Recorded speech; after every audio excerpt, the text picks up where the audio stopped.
रक्तवर्णं दिनकरवदनं तीक्ष्णदंष्ट्राकरालं रं रं रं यतेजं गिरिचलन्करं कीर्तिपञ्चादिवक्त्रम् रं रं रं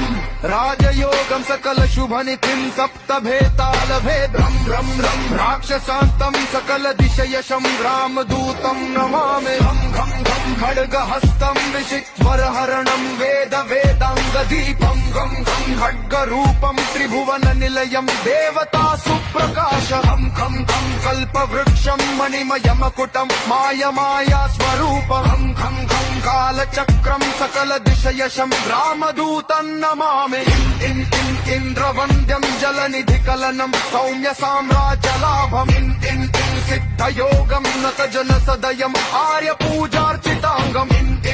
सिंहनादम् अमृतकरतलम् आदि अन्त्यप्रकाशम् चित्स्वरूपम् सकलदिशयशम् रामदूतं नमामि